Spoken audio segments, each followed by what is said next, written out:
Effect of the MA जो यहाँ पे होती है, जो नंबर ऑफ जो एक्सरे जो यहाँ पे प्रोड्यूस होती है वो डिपेंड करती है नंबर ऑफ इलेक्ट्रॉन्स पे जो स्ट्राइक करती है टारगेट को. For example we have an X-ray tube, here we have anode and here we have cathode. So when the cathode is heated, यहाँ पे जो streams of electrons होगी, जो number of electrons होगी वो यहाँ पे निकलेंगी और वो स्ट्राइक करेंगी एनोड को और यहाँ पे एक्सरेज प्रोड्यूस होती है. और जो ये नंबर ऑफ इलेक्ट्रॉन्स यहाँ पे निकलती है, मतलब जो quantity of the number of electrons यहाँ पे जो निकलेगी वो डिपेंड होती है ऑन एमए पे. और अगर हम देखेंगे जो नंबर ऑफ इलेक्ट्रॉन्स होती है वो डायरेक्टली डिपेंड होता है ऑन द ट्यूब करंट पे. जितना हम ट्यूब को करंट देंगे उतने जो नंबर ऑफ जो इलेक्ट्रॉन्स होगी वो ज्यादा होगी. ठीक है. और अगर हम देखेंगे जितना हम एमए बढ़ाएंगे greater the MA more electrons, जितने एमए हम बढ़ाएंगे इलेक्ट्रॉन जो होगी वो ज्यादा निकलेंगे फ्रॉम द कैथोड से. और इसकी वजह से हम देखेंगे जो एक्सरेज जो होगी, प्रोडक्शन ऑफ एक्सरे वो भी ज्यादा होगी. ठीक है. और अगर हम देखेंगे जो ये एक्सरे जो रेडिएशन होती है वो हिटेरोजेनस होती है विथ कंटिन्यूअस स्पेक्ट्रम. और कंटिन्यूइंग टू दिस अगर हम देखेंगे जो पेनिट्रेटिंग पावर वो पावर होता है बाय विच एन एक्सरे जो होती है वो पेनिट्रेट करती है इन द टिश्यू और any other substance. So the penetrating power जो होता है एक्सरे का वो इंक्रीज करता है विद देयर एनर्जी. ठीक है. जितनी ज्यादा एनर्जी होगी उतना ज्यादा पेनिट्रेटिंग पावर होगा और वो इनवर्सली प्रोपोर्शनल होता है इनवर्सली प्रोपोर्शनल होता है टू देयर वेवलेंथ. ठीक है. यहां तक हमने पढ़ा. तो अगर हम देखेंगे based on the penetrating power we have two types of x-rays. One is hard x-ray and another is soft x-ray. अगर हम हार्ड एक्सरे की बात करेंगे इसकी जो वेवलेंथ होती है वो शॉर्ट होती है. और अगर हम इसकी एनर्जी देखेंगे इसकी एनर्जी जो है वो हायर होती है. और अगर हम इसका पेनिट्रेटिंग पावर देखेंगे वो भी बहुत हायर होता है as compare to the soft x-ray. So higher tube voltage, if we have higher tube voltage there will be the higher energy. और यहाँ पे जो हार्डनेस ऑफ एक्सरेज होगी वो भी बहुत ज्यादा होगी. अगर हम देखेंगे in practical world we have here the table. It is radiation, it is tube voltage.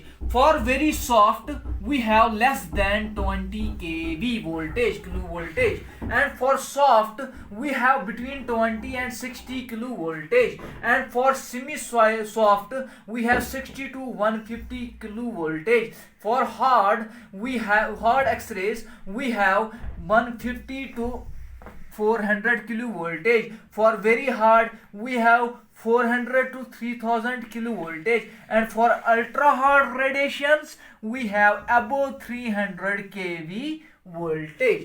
So if tube kV is constant, so the intensity of the x-rays generated is proportional to the cathode current, that is milliampere पर second. अगर हम देखेंगे अगर हम जो tube का जो केवी होता है किलो वोल्टेज होता है अगर हम उसको अगर वो कांस्टेंट होता है जो यहाँ पे इंटेंसिटी ऑफ इलेक्ट्रॉन्स जो इंटेंसिटी ऑफ जो एक्सरेज यहाँ पे निकलेंगी वो होगी proportional to the cathode current. जितना हम कैथोड को करंट देंगे it will be equal to the proportional to the cathode current, that is milli ampere per second. But अगर हम देखेंगे जो कैथोड जो है वो if cathode current remains constant, अगर हमारा जो यहाँ पे कैथोड है इसका जो हम करंट है वो कांस्टेंट रखेंगे, so there will be the increase in the tube voltage. Constant current at the cathode will result to the increase in the kilo voltage and will result in the increase in the emission of the X-rays. So electrons होती है जो emit होती है from the target और and जो हमारी energy of the x ray जो होती है वो प्रोड्यूस होती है वो एक मैक्सिमम वैल्यू अटेन करते हैं एज जो यहाँ पे हमारी ट्यूब वोल्टेज होती है वो रीच करती है एक मैक्सिमम वैल्यू और ए पीक, उसको बोलते हैं हम KVP. Energy of the x-ray depends upon the energy of a electron in the electron stream that strikes or hits the target of the X-ray tube. For example, we have here the X-ray tube. Let it be cathode and it be anode.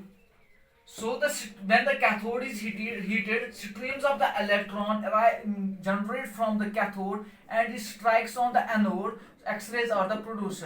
So the energy of the X-ray photon is dependent on the kVp. So the kVp determines the energy of the electron that strikes on the anode for to produce the X-ray. So the higher the energy of the electrons, higher will the energy of the X-rays. So since kVp determines the energy of the electrons, so higher kVp means higher the energy of the electrons. So kVp, increase in the kVp will also determine the quality of X-rays. So if we increase the kVp, it will determine the quality of the X-ray. Increasing kVp will result in the good quality of the X-rays. The amount of the radiation or the X-ray produced is increases as square of the voltage. That is amount of the X-rays produced increase square of kilovoltage.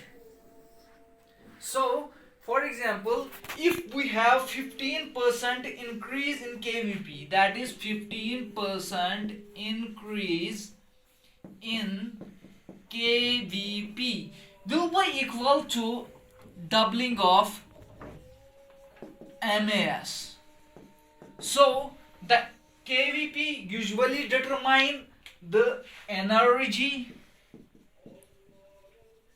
and quality of X-rays. Thank you.